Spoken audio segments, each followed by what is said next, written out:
त्यामध्ये पुन्हा बाळासाहेब सोनवणे याच परिसरामध्ये गहिनीनाथाच्या पावन भूमीमध्ये इथंच थांबून त्या विद्यार्थ्यांना आपल्यामध्ये आपल्या प्रशालेत 12वी पर्यंत शिक्षण पूर्ण केलं.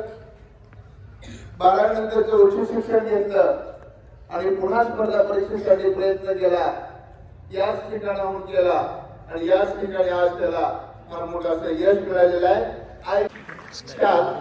श्रीफळ, गुलाब पुष्प आणि हार या ठिकाणी मॉडेल वेलांगी प्रशाला माळीनगर सासवड माळी एज्युकेशन सोसायटीचे आदरणीय सेक्रेटरी त्यांच्या हस्ते हा या ठिकाणी सत्कार होतोय. संचालिका लांडगेताई, प्राचार्य आणि उपप्राचार्य विद्यार्थ्यांना हा सत्कार या विद्यार्थ्यांसाठी सर्व तुमच्यातर्फे माझ्यातर्फे सर्व इथून पुढचं त्याचं आयुष्य त्याला सुखाचं समृद्धीचं आणि भरभराटीचं जावं असेच त्या विद्यार्थ्यांनी अति उत्कृष्ट पद मिळवावी तर्फे या ठिकाणी सत्कार करावा.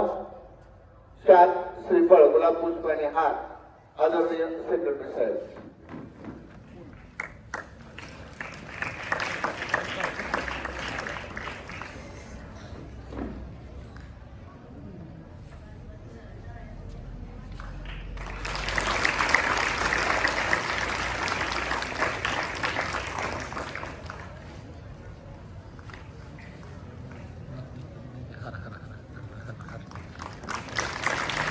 धन्यवाद. पवार विद्यार्थ्यांनो, आपल्याला फक्त वर्गात अभ्यास करायचं म्हटलं तरी किती त्रास वाटतो आणि मग पुन्हा स्पर्धा परीक्षा, पुन्हा इतर परीक्षा, पुन्हा शाळेमध्ये असलेल्या वेगवेगळ्या परीक्षा हे सगळे द्यायचं म्हटलं की तुमच्या वरती ताण येतो. मंत्रालयामध्ये कक्ष अधिकारी म्हणून सुद्धा त्याची नेमणूक झालेली आहे. 3 नंबर मुंबई महानगरपालिकेमध्ये एक्झिक्युटिव्ह असिस्टंट म्हणून सुद्धा नेमणूक झालेले आहे. आणि 4 नंबर सातारा जिल्हा परिषद आरोग्य अधिकारी म्हणून त्याची नेमणूक झालेली आहे. आणि 5वा मुद्दा राज्य कर निरीक्षक म्हणून सुद्धा त्याची नेमणूक झालेली आहे. एका वेळी एवढ्या परीक्षा देऊन त्या परीक्षेमध्ये यश मिळवणं ही साधी गोष्ट नाही. हा, अजून एक राहिलं जलसंपदा विभाग कॅनल इन्स्पेक्टर.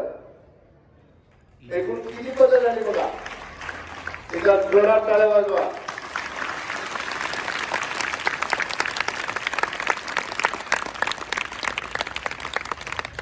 आणि हा जो विद्यार्थी आहे हा बेंबळेचा आहे. बेंबळे तालुका माडा. याच बेंबळे गावामध्ये सलीम शेख हा पण UPSC मार्फत आपल्याच प्रशालेचा विद्यार्थी आहे. दुसरा याच विद्यार्थ्याचे म्हणजे सागर पवारचाच भाऊ औदुंबर पवार या सुद्धा विद्यार्थी याच ठिकाणी शिकला. MPSC मध्ये गेला, त्यानं सिलेक्शन केलं आणि उच्च पदावरती आहे. सागर पवार याच विद्यार्थ्याचा भाऊ इथं शिकला आपल्याकडं माळीनगर आणि इथूनच शिकून तो पुन्हा MPSC मध्ये गेला. MPSC मध्ये मोठ्या पदावरती काम करतोय. बेंबळे गावासाठी आपल्या प्रशाला हे फार मोठं वरदान ठरलेलं आहे. विषय असा आहे की पूर्ण सगळ्यांसाठीच ही बाब महत्वाची आहे. एक विद्यार्थी एवढी 6 पदं एका वेळी काढतो. त्याच्या ज्ञानाची क्षमता किती असू शकते याचं ज्वलंत उदाहरण शुभम शर्मा IAS अधिकारी दिला. IAS अधिकारी शिशुपाल पवार वन विकास अधिकारी असे अनेक अधिकारी या प्रशालेने दिलं. आणि अशा अनेक विद्यार्थ्यातून याच समोर बसलेल्या विद्यार्थ्यातून अनेक अधिकारी घडावेत. याच ठिकाणी त्या विद्यार्थ्यांचा सत्कार व्हावा या सगळ्याच्या आशेपोटी हे सर्व शिक्षण तुम्हाला शिकवत आहे. आजच्या या बाबीतून आजच्या या सत्कारातून प्रेरणा घ्या. शिक्षक, शिक्षकेतर कर्मचारी आणि ज्यांच्यासाठी आम्हाला आज बोलवलं आहे ते सर्व तुम्ही विद्यार्थी. सरांनी गायकवाड सरांनी माझं इंट्रो तर दिलाच आहे, पण तरी मी माझ्यातर्फे तुमच्यासाठी एक ब्रीफ इंट्रो देतो. माझं पहिली ते 12वीचं सर्व शिक्षण याच शाळेत झालेलं आहे. तिथून पुढे मी इंजिनिअरिंगसाठी संजीवनी कॉलेज ऑफ इंजिनिअरिंग जे की कोपरगावमध्ये आहे तिथं सर्व पूर्ण केलं. तिथून मी 2 वर्ष MBAसाठी प्रिपरेशन केलं, ज्याची कॅटची एक्झाम असते. त्यात बऱ्यापैकी थोड्या मार्काने माझं राहिल्यामुळे मी थोडं आपली कॅपॅसिटी ओळखून थोडंसं करिअर शिफ्ट करण्याचा प्रयत्न केला आणि बँकिंगच्या तयारीला लागलो.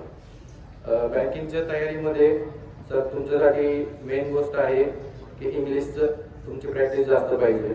की पहिल्यापासूनच तुम्ही हे लक्षात ठेवा, इंग्लिश जर तुमचं पक्क असेल तर बँकिंगचं एक्झाम क्रॅक करणं काही अवघड गोष्ट नाही आहे.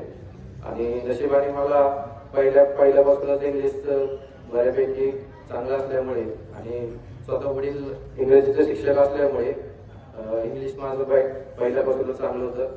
त्याच्यामुळं मला त्याचा फायदा झाला. या परीक्षेचं स्वरूप काय असतं ते मी तुम्हाला थोडक्यात सांगतो. पहिली प्रिलिम्स असते, दुसरी मेन्स असते आणि इंटरव्ह्यू असतो. प्रिलिम्समध्ये तुम्हाला 3 असतात.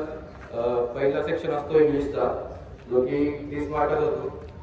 तो पण आता वाढवलेला आहे, त्याच्यावर वेटेज वाढवलेला आहे आणि 40 मार्काचा केलेला आहे. दुसरा सेक्शन असतो मॅथमॅटिक्स, जो 35 मार्काचा असतो आणि दुसरा सेक्शन असतो रिजनिंगचा. रिजनिंगमध्ये तुम्हाला पझल्स वगैरे सॉल्व्ह करावे लागतात. मेन्समध्ये तुम्हाला हे सगळे विषय थोडी डिफिकल्टी वाढवून आणि प्लस तुम्हाला करंट अफेअर्स म्हणजे चालू घडामोडी काय असेल ते सर्व पाठ करावे लागतात.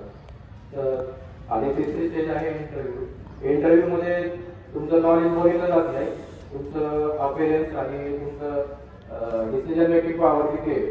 कारण तुम्ही आता अधिकारी होणार आहात, तुम्हाला डिसिजन मेकिंग पॉवर पाहिजे, ती चेक केली जाते. असं काही 3 टप्प्यात हे सगळं एक्झाम असते. एक्झामची मिनिमम रिक्वायरमेंट तुम्हाला आहे की तुमचं ग्रॅज्युएशन झालं पाहिजे आणि सगळ्यात महत्त्वाचं तुम्हाला 60% पाहिजे मिनिमम. त्यामुळे आता लक्षात ठेवा की 60% मिनिमम तुम्हाला पाडले पाहिजेत. आणि जसं जसं आता कॉम्पिटिशन वाढते 60चं पुढे 65 येऊ शकतं. त्यामुळे असं गाफील राहू नका. जे काही विद्यार्थी आता त्यांना वाटते की नंतर आपल्याला सगळं प्रयत्न करायला चान्स भेटेल, तर तसं काही नाही आहे. मिनिमम तुमचे क्वालिफाईंग मार्क्स असल्याशिवाय तुम्हाला परीक्षा देता येत नाही. त्यामुळे ते पहिलंच तुम्ही सिक्युअर केलेलं कधी चांगलं आहे. पुढे मी सांगितलं की माझ्या वडिलांचे आभार मानू इच्छितो. त्यांनी केवळ मला सपोर्ट केला, कारण ह्याच्या प्रिपरेशनमध्ये खूप वेळ लागतो. कधी कधी सक्सेस भेटते, कधी नाही भेटत. घरच्यांचा सपोर्ट महत्त्वाचा आहे. आणि यात सर्वात महत्त्वाचं म्हणजे तुमची फायनान्शियल कंडिशन काय आहे त्यानुसार तुम्ही निर्णय घ्यावा. काहींचं फायनान्शियल कंडिशन चांगली असते, ते सस्टेन करू शकतात, 3-4 वर्ष खर्च काढू शकतात. पण काहींची परिस्थिती अशी नसते. मग या क्षेत्रात उतरायचं की नाही ते सर्वस्वी तुमचा निर्णय असेल. पहिल्या अटेम्प्ट मध्ये निघाला तर ठीक आहे, पण हळूहळू तुमचं 2 अटेम्प्ट 3 अटेम्प्ट जर फेल झाला तर तुम्हाला मेंटल प्रेशर येण्याची थोडी शक्यता असते. आणि माझा जेव्हा रिझल्ट लागला त्यावेळेस तुम्हाला सांगतो, मी ज्या युट्यूब चॅनलवरून प्रिपरेशन करायचो त्यांनी जस्ट रिझल्ट लागल्यावर अनाउन्स केलं की वासाळ्यांचं अभिनंदन. आणि त्या दुसऱ्या दिवशी त्यांनी अजून एक व्हिडिओ अपलोड केला की ज्यांचं लास्ट अटेम्प्ट होता आणि ज्यांचं नाही झालं त्या विद्यार्थ्यांचे मेसेज होते, सुसायडल थॉट्स वगैरे त्यांना येत होते. म्हणजे त्यांचा आता पुढे काही दिशा दिसत नव्हती. मग या लेवलला सुद्धा तुमचं मेंटल स्टेट जाऊ शकते. तर या सर्वांचे तुम्ही काळजी घ्यायची आहे आणि तरच या क्षेत्रात उतरायचा प्रयत्न करायचा आहे. अथवा तुम्हाला प्रायव्हेट सेक्टरमध्ये सुद्धा भरपूर जॉब्स आहेत. प्रायव्हेट सेक्टरमध्ये तुम्ही प्रयत्न करू शकता, तिथेही ग्रोथचा पॉसिबिलिटी आहे. सरकारी नोकरीचा फक्त एकच तुम्हाला ऍडव्हान्टेज आहे की सरकारी नोकरी तुम्हाला परमनंट भेटणार आहे. तुम्हाला स्टार्टिंगच्या सुरुवाती तुमची चांगली होणार आहे. शेवट मी एवढंच करू शकतो की मी वडिलांचे आभार मानेन. त्यांनी खूपच सपोर्ट केला आहे शेवटपर्यंत. त्यांनी थँक्यू बाप्पा. बोलून मी मला PSI झालेले आहेत आणि 6 त्यांनी काढलेले त्यांची ऐकायची इच्छा आहे. कारण हे MPSC सोपी नाही आहे. माझ्या IBPS पेक्षा ते खूपच अवघड आहे आणि MPSC साठी खरंच जास्त स्ट्रगल लागते. लुकिंग फॉरवर्ड टू ही स्ट्रगल स्टोरी. थँक्यू.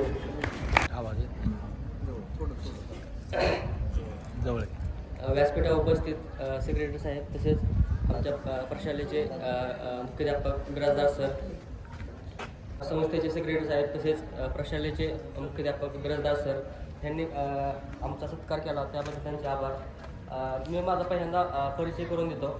मी मूळचा नाशिकमध्ये फोंडशिरसचा आहे, पण इथं मी जवळपास एक 1.5 वर्षापासून म्हणजे बालवाडीपासून ते 12वीपर्यंत ह्या संस्थेच्या शाळेत शिकलो मी. आणि ते मी गट नंबर 2चा आहे. मामाकडे शिकलो मी. पहिल्यांदा प्राथमिक शाळा क्रमांक 3 गट नंबर 2 इथं 4थीपर्यंत शिक्षण पूर्ण झालं. नंतर 5वीला ह्या मायनगरला आलो मॉडेल डांगे प्रशालेमध्ये. 12वीपर्यंत तिथे शिकलो. म्हणजे ह्याच्या आधी कधी असं स्वप्न नव्हतं की आपल्याला बाबा स्पर्धा परीक्षेत जावं, आपण कोणतं अधिकारी बनावं. पण एक 2013 साली मला आठवतं आहे की मी 9वीमध्ये होतो आणि एक सोलापूरचे जिल्हाधिकारी प्रवीण गेडाम साहेब हे पहिल्यांदा आपल्या सोलापूर जिल्ह्याचे जिल्हाधिकारी म्हणून नेमकी नेमणूक झाली. त्यांनी आणि कॉपीमुक्त प्रशाला म्हणजे शाळा हा निर्णय ही केला होता आणि इथंच कुठंतरी बॅनर लावला त्यांचा. म्हणजे मग मला पण तसं वाटायचं की एवढं मोठं अधिकारी कसं काय, ह्यांचे एवढं कसं काय पावर ह्यांच्या, म्हणजे आपल्याला पण असं काहीतरी त्यावेळेस मला असं मनात जाणवलं की बाबा आपण ह्यांच्यासारखं काहीतरी व्हावं. मग त्यावेळेस मग 12वी नंतर कळलं की ह्यासाठी कॉम्पिटेटिव्ह एक्झाम म्हणजे स्पर्धा परीक्षा द्याव्या लागतात. MPSC द्यावं लागते, UPSC ह्यांच्या थ्रू अशा अधिकारी. मला अगोदर वाटायचं की हे असं निवडणूक राजकारण ह्याच्या अंतर्गत ते जातात. नंतर ह्याची पूर्णपणे माहिती कळली की ह्याला स्पर्धा परीक्षा द्याव्या लागतात. मग 10वीपर्यंत मी असं ॲव्हरेज विद्यार्थी होतो. नंतर 11-12मध्ये खूप अभ्यास चांगला केला. एक 1st-2nd रँकमध्ये मी राहायचो पूर्ण शाळेमध्ये 11-12ला. त्यानंतर मग 12वी पूर्ण शिक्षण झालं. थोडं इकडं म्हणजे काय खेळणं वगैरे सगळं अभ्यास चालू होता. आणि त्यानंतर मग कळलं की आता आपल्याला बाहेर पडायचं आहे इथनं आणि आपल्याला एक जगाशी सामना करायचा आहे मोठा. तर मग मी ठरवलं की स्पर्धा परीक्षाच करायच्या. एक 1st इयरला मग मी पुण्यात ॲडमिशन घेतलं BSc केमिस्ट्री म्हणून. 1st year 2nd year 3rd year मी तिथंच केलं पुण्यात. 2019 साली ग्रॅज्युएशन पूर्ण झालं. आणि त्याच वेळेस मी थोडी ह्या असं स्पर्धा परीक्षेबद्दल थोडी माहिती गोळा करत गेलो. आणि 2019 साली पूर्ण ग्रॅज्युएशन पूर्ण झालं. आणि नुकतंच 20 जानेवारी 20 पासून अभ्यास चालू केला होता. एक 3 महिना बेसिक लेवल अभ्यास चालू केला. त्यानंतर कोविड आला. कोविड आल्यानंतर पूर्ण अभ्यासाचं नियोजनच हे झालं, ढासळलं. मग त्यानंतर सगळेच असे गावाकडे असल्यामुळे पेपर दिला आणि त्यावेळेस मला चांगला स्कोर आला. असं वाटायचं मेन्सला बसेल. त्यासाठी मी पुण्यात गेलो. पुण्यात गेल्यानंतर मग थोडा अभ्यास चालू केला लँग्वेजचा मेन्सचा. आणि एक महिन्याभरातच माझा प्रिलिमचा रिझल्ट आला आणि रिझल्ट माझा एक 1.7 म्हणजे 1.5 मार्काचा राहिला रिझल्ट. मग असं वाटायचं की आपण पहिल्या अटेम्प्टमध्ये एवढं जवळ जातो तर अजून एक ट्राय मारतो. कारण घरचे म्हणजे घरचे म्हणायचे की तू लढ, कारण आम्ही एवढं तुला सपोर्ट करतो ना, मला 1 रुपयाची पण कधी कमी बसून दिली नाही वडिलांनी. माईकवर कर. त्या 2021 सालीनंतर मग मी प्रिलिम दिली आणि त्यावेळेस माझी प्रिलिम एक साधारण 2.5 मार्कांनी राहिली. म्हणजे असं वाटायचं पहिला पण प्रिलिम गेली माझी, परत 20ची पण गेली, नंतर 21ची पण गेली. चुका सुधारत गेलो. 2022चा पण अटेम्प्ट दिला. 2022चा तर 0.5 माझी प्रिलिम राहिली होती. मग असं वाटायचं आपण म्हणजे प्रिलिमलाच हे होतोय ना, 20चा अटेम्प्ट दिला, 21चा दिला, 22चा दिला, म्हणजे प्रिलिमलाच आपण हे होतोय. मग एवढ्या चुका सुधारत गेलो. नंतर 2023चा हा माझा 4था अटेम्प्ट आहे आणि मी 4थ्या अटेम्प्टमध्ये प्रिलिम पण पास झालो आणि मेन्स पण पास झालो आणि महाराष्ट्रात 18वा क्रमांक म्हणून माझ्या लिस्टमध्ये निवड झाली.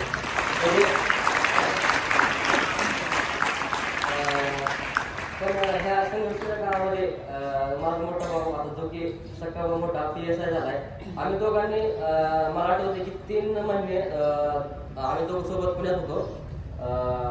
म्हणजे असं उगवता सुट्या कधी बघितलं नव्हता. म्हणजे आम्ही पहाटे 5ला उठायचो, 5:30 पावणे 6पर्यंत आम्ही रूम सोडायचो. रूम सोडले की डायरेक्ट संध्याकाळी 12-1 वाजता रिटर्न. म्हणजे असे 3 महिने एवढा रात्रंदिवस अभ्यास केला होता. मग 14-15 तास कंटिन्यू लायब्ररीमध्ये. मग त्याचंच कुठंतरी ते फळ भेटलं. भाऊ पण PSI झाला आणि नंतर माझी पण मंत्रालय कक्षा अधिकारी म्हणून निवड झाली. म्हणजे आईवडिलांचं स्वप्न एवढं कष्टातून केलेलं परत मामाचं आजीचं आजोबा स्वप्न होतं की बाबा हे कुठंतरी एक चांगल्या पदावर जावं आणि आपलं नाव हे मोठं करावं.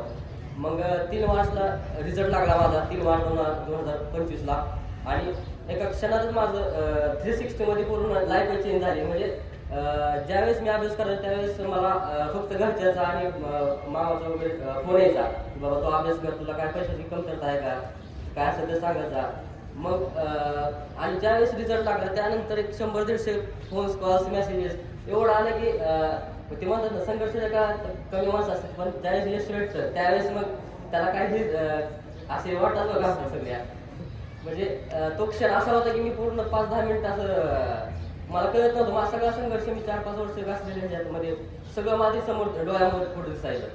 मग घरी आलो, सत्कार वगैरे केलं सगळं तर आता भारी वाटतंय की मी एवढं सांगेल की ह्या स्पर्धा परीक्षेत उतरायचं असेल तर एक साधारण 3-4 वर्षाचा कालावधी ठरवून यायचं आणि आपण बघायचं आपला अभ्यास किती आहे, आपण किती मार्कांना राहतोय आणि ह्याच्या व्यतिरिक्त पण दुसरे क्षेत्र आहेत की आपण त्या क्षेत्रामध्ये चांगलं करू शकतो. कारण इथं असं टाइमपास करून काय चालत नाही. एवढी स्पर्धा आहे ना, जवळपास 4-5 लाख फॉर्म दरवर्षी फॉर्म भरतात आणि जागा असतात तुमच्या 100-50 अशा जागा असतात. ह्या एवढ्या कॉम्पिटिशनमध्ये टिकायचं म्हटलं तर फक्त कष्ट, संयम, मेहनत आणि जिद्द, चिकाटी ह्या गोष्टीवरच आपण मात करून हे स्पर्धा परीक्षा क्रॅक करू शकतो. एवढंच बोलतो आणि व्यासपीठावर सर्व उपस्थित शिक्षक वर्ग आणि त्याच्या मॅडम सर्वांना मला इथं बोलवलं, आमचा कौतुक सोहळा इथं पार पाडला, तर याबद्दल सर्वांचे आभार. जय हिंद, जय महाराष्ट्र. IAS, IPS, PSI मंत्रालय कक्षा अधिकारी, मुंबई महानगरपालिका एक्झिक्युटिव्ह असिस्टंट, सातारा जिल्हा परिषद आरोग्य अधिकारी, राज्य कर निरीक्षक आणि जलसंपदा विभाग कॅनल इन्स्पेक्टर.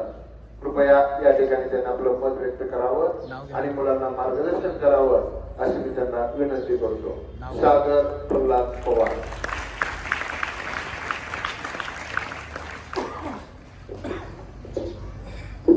व्यासपीठावर उपस्थित सर्व मान्यवर, आपल्या शाळेचे प्राचार्य आदरणीय विराजदास सर, व्यासपीठावर उपस्थित सर्व शिक्षक, कर्मचारी आणि ज्या व्यक्तीमुळे मी स्पर्धा परीक्षा क्षेत्रात आहे, ज्या व्यक्तीने मला स्पर्धा परीक्षा क्षेत्रात येण्यासाठीचा आग्रह धरला असे आमचे 10वीचे वर्ग शिक्षक आदरणीय बोरावले सर, या सर्वांचे या ठिकाणी मनापासून आभार मानतो. तुम्ही मला या ठिकाणी बोलवलं, माझ्या कौतुकाचा जो तुम्ही या ठिकाणी मला सन्मान केला त्याबद्दल मी मनापासून तुमचा आभारी आहे. सर्वप्रथम मी माझी तुम्हाला थोडक्यात ओळख करून देतो. माझं नाव सागर नंदा प्रल्हाद पवार. मी वेगवेगळ्या गावचं आहे, माझा तालुक्यातील आहे. माझं 9वी-10वीचं शिक्षण या ठिकाणी झालं. म्हणजे मी 8वी पर्यंत मुंबईला शाळेला होतो आणि त्यानंतर मी 9वीला या ठिकाणी शाळेत आलो होतो. नवीन होतो ऍडमिशन झालं, काय माहित नव्हतं, पहिल्या दिवशी वर्गात गेलो, 9वी ड मध्ये टाकलं गेलं होतं मला. आता तुम्हाला 9वी ड, 10वी ड, 8वी ड यात तुम्हाला सांगायची काही गरज नाही, काही तुम्ही या शाळेत शिकता. आणि मुंबईला शिकलेलो 8वीला खूप म्हणजे 93% मार्क पडून मुंबईच्या शाळेत पहिला नंबर घेऊन त्या ठिकाणी विद्यार्थी म्हणून आलो होतो. 9वी च्या वर्गात सर्वप्रथम पहिल्या दिवशी गेलो, तेवढं काही जाणवलं नाही. काही काळ दिवस वर्गात बसल्यानंतर जाणवलं की जरा इथं कार्यक्रम वेगळाच आहे, नाही का. इथं जरा थोडं मेरिटनुसार जी सिस्टम आहे जरा ती मला जर थोडंसं वाईट वाटतं की मला ही पद्धतच आवडली नाही या ठिकाणी शाळेत आल्यानंतर. की थोडीशी हुशार मुलं इंग्लिशला, त्यानंतर राहिलेली पोरं ड मध्ये. आणि मी जरा बऱ्यापैकी हुशार होता अभ्यासात आणि मला ड मध्ये टाकलं गेलं. 8 दिवस बघितलं वर्गात शिक्षक येतात, शिकवतात, मुलांचा तेवढा रिस्पॉन्स नाही. मग थोडं जाणवलं की नाही का सर एवढं तळमळीने येतात, शिकवतात आणि पोरं अजिबात लक्ष देत नाही वर्गात. हे जर थोड्याफार गोष्टी जाणवल्या. मग मी मुख्याध्यापक सरांकडे गेलो. सरांना म्हटलं तर ऍटलीस्ट मला ब मध्ये टाका, सेम इंग्लिश मध्ये मला जाता येत नसेल तरी ब मध्ये टाका बाबा. सर बोलले तसं नाही करता येत, आता तुला ड मध्ये टाकलं तर तुला ड मध्येच राहावं लागेल. ठीक आहे म्हणलं, चालतंय म्हणलं. 1-2 वेळा विनवणी करून बघितलं, काय हे नाही झालं. म्हणलं 9वी ड तर 9वी ड. लांडगे सर क्लास टीचर होते, इंग्लिश वगैरे म्हणजे चांगल्या प्रकारे शिकवायचे. काढलं कसं तरी 9वी ड 1 वर्ष काढलं, पहिला नंबर. परत तेच 10वीत गेलो, 10वीत खंड बसावं लागणार हे मनाची तयारी ठेवून चालू होतो. पण मला असं वाटतं की आजपर्यंत 10वी म्हणजे 10वीच्या ह्याच्यामध्ये माझा 2रा नंबर आलेला ह्या शाळेमध्ये. म्हणजे डोक्टरांची मुलगी होती, त्यांचा पहिला नंबर आलेला आणि माझा 2रा नंबर आलेला. मला असं वाटतं की 10वी मधून आजपर्यंत नाही का पहिल्या 3 मध्ये येणारा विद्यार्थी कदाचित मीच असावा. आणि आता हे अभ्यास केला बरं. मी पहिल्यापासून हुशार होतो. हॉस्टेलला राहायचो. राहू सकाळी 5 वाजता यायचे, शेती वाजवायचे, नाही होत तर फटके बसायचे आणि ग्राउंडवरती सकाळी रोज उठून तुझ्याकडून पळावं लागायचं. त्यानंतर परत शाळा येऊन परत संध्याकाळी 8-9 वाजेपर्यंत जेवण करून सगळे पोरं झोपले नसायचे. राऊत सर त्यांना 9ला झोपा म्हणायचे. मी जेव्हा 10वीला असतो तेव्हा तेव्हा बाळासाहेब माळे म्हणून 12वीला मुलगा होता, म्हणजे हॉस्टेलचा सिनियर होता मला. तो मुलगा या ग्राउंडवरती एक जेव्हा होता मोठ्या कॉर्नरला त्याच्या अभ्यास करता दिसायचा मला. मग मी त्याला फॉलो करायला लागलो. तो 12वीचा अभ्यास करायचा, मी 10वीचा अभ्यास करायचो. रात्री राऊत सर 11 वाजता चक्कर टाकायला आले तर आम्हाला उठून लावायचे 5 करून किती अभ्यास करता. आम्ही दोघं असायचो ग्राउंडवरती, तिथं अभ्यास करायचो. बऱ्यापैकी चांगला अभ्यास केला. 10वी दुसरा नंबर आला वगैरे. त्याच्यानंतर शाळा सोडली मी. 12वीला वगैरे दुसरीकडे गेलो. त्यानंतर इंजिनिअरिंग मेकॅनिकल इंजिनिअरिंग कम्प्लीट केली. त्याच्यानंतर जॉब शोधत होतो. बऱ्यापैकी इंग्लिश कम्युनिकेशन थोडंसं वीक होतो. स्टेज नावाला प्रकार वगैरे असं काय नव्हता माझ्याकडे. आणि पुढे जॉब इंटरव्ह्यू वगैरे बऱ्याच ठिकाणी दिले, पण थोडंसं नाही का कम्युनिकेशन कमी असल्यामुळे मला थोडंसं मी बाहेर पडायचो. तरी पण 2 वर्ष जॉब केला. बरं वेळ झाला तर त्यावेळेस पण खूप सांगणं असायचं की बाबा नाही का तुझ्याकडे खूप टॅलेंट आहे, तू आतापर्यंत एवढा हुशार विद्यार्थी आहे, तू स्पर्धा परीक्षेमध्ये जा. मित्रांना सांगायचं तर नाही, त्याची परिस्थिती तेवढी नाही का चांगली नाहीये, तेवढा सपोर्ट नाही वगैरे असं सगळ्या गोष्टी व्हायच्या. पण शेवटी 1-2 वर्ष जॉब केल्यानंतर ठरवलं की बाबा आपल्याकडे खूप टॅलेंट आहे, आपण आपल्याला खूप हुशार आहे. पण इंजिनिअरिंगचा मी जो जॉब करत होतो तो एकदम म्हणजे लो लेवलचा जॉब होता. मी तेवढा हे करत स्पर्धा परीक्षेमध्ये एक प्रयत्न करून आलो. स्पर्धा परीक्षेमध्ये अभ्यास चालू केला 2018ला. 8 जून 2018चा पहिला दिवस. तिथून पुन्हा अभ्यास चालू केला. 6 वर्ष अभ्यास केला. खूप एक्झाम दिला. म्हणजे मी 47 पेपर दिले. मी मोजले रिझल्ट लागल्यावर की मी पेपर किती दिले. मी 47 पेपर दिले. 16 मुख्य परीक्षा दिल्या. PSIचे 6 मुख्य परीक्षा दिल्या. 4 वेळा ग्राउंड दिलं. 3 वेळा मी 1-2 मार्क बाहेर पडायचो. पाय फ्रॅक्चर झाला ग्राउंडवरती. बऱ्याच अडचणी आल्या. 6 वर्षाची एकही पोस्ट भेटली नाही. म्हटलं आता शेवटचा अटेम्प्ट 2023ला द्यायचा आहे. त्यानंतर निघाले तर ठीक, नाही तर नाही द्यायचा म्हणजे दिला. 2023चा अटेम्प्ट व्यवस्थित दिला. बाकी थोडंसं नैराश्य आलेलं, टेन्शन आलेलं, मग इतर पण बाकीच्या एक्झाम द्यायला चालू केलेल्या. आता ह्या ज्या 6 पोस्ट तुम्हाला दिसतात माझ्या, त्या 6 पोस्ट ह्या पहिल्या 6 वर्षात मिळालेल्या नाहीत. शेवटच्या 6 महिन्यात मला ह्या 6 पोस्ट भेटलेले आहेत. सगळ्या एक्झाम देत होतो. जी वेटेची करायची वगैरे तेवढंच होतं. पण नशीब एवढं चांगलं की जी एक्झाम दिली ती सगळी प्रत्येक एक्झाम शेवटच्या वर्षी मला निघत गेली आणि 6 पोस्ट मला या ठिकाणी निघालेल्या. आता सध्या तर मी तुमच्यासमोर पोलीस उपनिरीक्षक PSI म्हणून उभा आहे. भविष्यात मला पण मनस राहण्यासारखी असिस्टंट सेक्शन ऑफिसर मंत्रालय ही पोस्ट भेटेल. कदाचित मला ती पोस्ट भेटली तर ती मी जॉईन करायची इच्छा आहे माझी. बाकी संघर्ष आता तुम्हाला कळालं असेल की बाबा अभ्यास खूप केलाय. 6 वर्ष घालवले, 7 वर्ष गेले, शेवटचे 1 वर्ष पकडलं तर रिझल्ट पर्यंत. मग ह्या 7 वर्षामध्ये खूप संयम ठेवला. नाही का एक दगड असतो पटीन वाजल्यासारखा, त्याच्यावरती एक पाण्याचा थेंब सतत पडत असतो. तो कंटिन्यू पडतो. पण एक दिवस असा येतो की त्या पाण्याच्या थेंबामधून दगड फुटतो. मग आपण याला काय समजायचं की बाबा तो जो दगड फुटलाय तो पाण्याच्या थेंबामुळे फुटलाय का, नाही का? तर मला वाटतं तो पाण्याच्या थेंबाच्या ताकदीमुळे फुटलेला नाही. कदाचित त्या थेंबानं एवढा संयम ठेवलेला होता आणि त्या संयमामुळे तो दगड फुटलेला असं मला वाटतं. बाकी संघर्ष त्या गोष्टी तुम्ही ऐकत असाल सगळ्या, नाही का? बातम्यामध्ये वगैरे खूप मोठे अधिकारी सांगतात मी असे दिवस काढले, तसे दिवस काढले, हे केलं ते केलं. माझ्या बाबतीत मला असं काही एवढी वाईट परिस्थिती नव्हती. बऱ्यापैकी चांगला सपोर्ट भेटला. अभ्यास करत गेलो, घरून पण चांगला सपोर्ट भेटला. आता बातम्या सांगण्यासारखं एवढं माझं स्ट्रगल नाहीये. पण अपयश खूप आलं सतत. म्हणजे परीक्षा द्यायचो, नापास व्हायचो, परत उठायचो, परत उठून अभ्यास करायचो, पेपर द्यायचो. म्हणून मी तुम्हाला एवढं सांगतो की अपयश आल्यानंतर कसं जाऊ नका. अपयश आल्यानंतर तुम्ही परत किती जोमानं उठून उभं राहताय, याच्यावर तुम्ही किती मेहनत करताय याच्यावरती तुमचं यश अवलंबून असतं. तुम्हाला भविष्यात काय व्हायचंय, काय नाही व्हायचंय हे तुम्ही आता खूप लहान आहात. तुम्हाला MPSC बद्दल जर मी सांगायला गेलो तर तुम्हाला ते आता ते कळणार नाही. कारण मलाच कळत नव्हतं की मी इंजिनिअरिंग नंतर ठरवलं MPSC काय असतं. मी तुम्हाला आता सांगायला गेलो बाबा MPSC मधनं एक सरकारी जॉब भेटतो, खूप साऱ्या पोस्ट असतात, जवळपास 40 पोस्ट आहेत सर एमपीसी मधून डोक्यात ठेवा. आता आम्हाला भेटलेल्या त्यांना एक भेटली, मला एक भेटली, हे 2 पोस्ट तुमच्या समोर आता आहेत, पण जवळपास 40 पोस्ट आहेत त्याच्यामध्ये. अभ्यास पण काय करायचं तर एक जनरल 10वी-12वी पर्यंत सगळा अभ्यास असतो. तुम्ही जे आता इतिहास भूगोल वाचताय, विज्ञान वाचताय, गणित वाचताय, या सगळ्या गोष्टी आहेत. भविष्यात पुढे जाऊन आम्ही तिसऱ्या गेल्यानंतर आम्ही तुमची पुस्तकं घेतली, तुम्हाला विश्वास नाही होता मी 5वीचा भूगोल वाचायचो, 6वीचा भूगोल वाचायचो, याच गोष्टी आम्ही पुढे जाऊन वाचलेल्या आहेत. मग ह्याच्यासाठी तुम्ही जर आता त्या गोष्टी तुमचा पाया जर उठून ठेवला, भविष्यात तुमच्यापैकी 5 झाले ते जरी पोरं एमपीसी मध्ये गेले तर तुम्हाला त्या पोरांना त्याची अडचण नाही येणार. याच्यामध्ये त्यात खूप चांगला आहे. माझ्या गावामध्ये 4 PSI आहेत, बेंबळे गावामध्ये 4 पैकी 3 PSI हे मायनर साईड शिकलेले. हा इतिहास आहे मायनर साईड. त्यामुळे मला वाटतं आता ते तुमच्यापैकी पण बरेच विद्यार्थी इथून पुढे स्पर्धा परीक्षा क्षेत्रांमध्ये येतील, अभ्यास करतील, किंवा तुमच्यापैकी बरेच विद्यार्थी डॉक्टर, इंजिनियर होतील. एवढीच तुमच्याकडनं अपेक्षा बाळगतो. आणि या ठिकाणी मला बोलावलं माझा आभार आम्ही आपले मानायला हवे. तर अतिशय छान असा कार्यक्रम या ठिकाणी सत्कार समारंभाचा झालेला आहे. विद्यार्थी मित्रांनो, आपल्या समोर एकाच वेळी एवढं यश मिळवणारे आपल्या प्रशालेचे माजी विद्यार्थी आलेले आहेत. प्रत्येकाने याच्यातून काही ना काही नक्कीच शिकलं पाहिजे, घेतलं पाहिजे. आणि आम्हाला असं वाटतं की पुढे भविष्यामध्ये आम्हाला असं चित्र दिसलं पाहिजे की आम्ही सत्कार करून आम्हाला असं वाटलं पाहिजे की किती सत्कार करावेत, एवढे सगळे विद्यार्थी स्टेजवर यावेत अशी आमची अपेक्षा आहे. तर आत्तापासूनच तुम्ही सर्वांनी अभ्यासाला लागायचं आहे आणि आम्हाला तुमचं कौतुक करायला खूपच आवडेल. तर आज या ठिकाणी मी या सत्कार समारंभाचा आभार प्रदर्शनाचा कार्यक्रम घेऊन या ठिकाणी आलेले आहेत. सासवड माळी एज्युकेशन सोसायटी माळीनगर या प्रशालेचे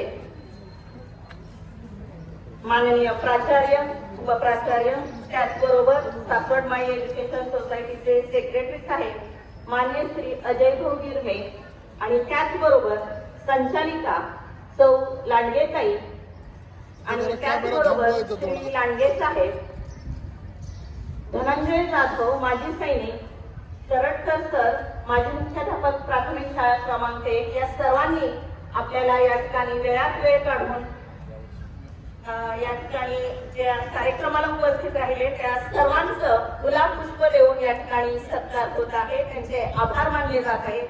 माननीय प्राचार्यांना मी विनंती करते की आपण या सर्वांचे आभार मानावेत. मान्य श्री अजय भाऊ गिरमे, सेक्रेटरी साहेब, श्री सासवड माळी एज्युकेशन सोसायटी माळीनगर, सौ संचालिका सौ लांडगेताई, खजिनदार, त्याचबरोबर मान्य श्री लांडगे साहेब यांचाही या ठिकाणी सत्कार होत आहे. त्याचबरोबर श्री धनंजय जाधव माजी सैनिक, त्याचबरोबर श्री तरटकर सर माजी मुख्याध्यापक प्राथमिक शाळा क्रमांक 1.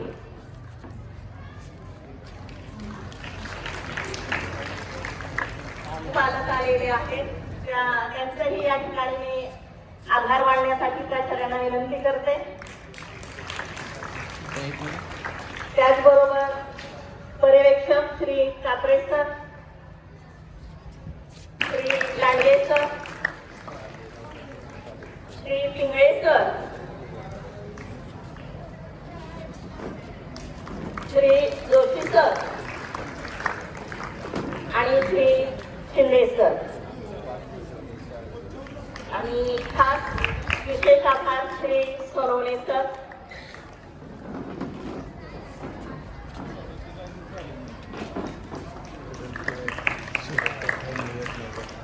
सर्वांचं या ठिकाणी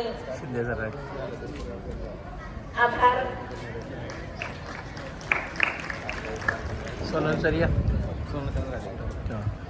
आणि माननीय प्राचार्य श्री विराजदार सर यांचे आभार. गायकवाड सर, सोनवणे, गुलाबी आंडोदेवाकर पवार यांना पुढील आयुष्यासाठी खूप खूप शुभेच्छा आणि खूप खूप अभिनंदन.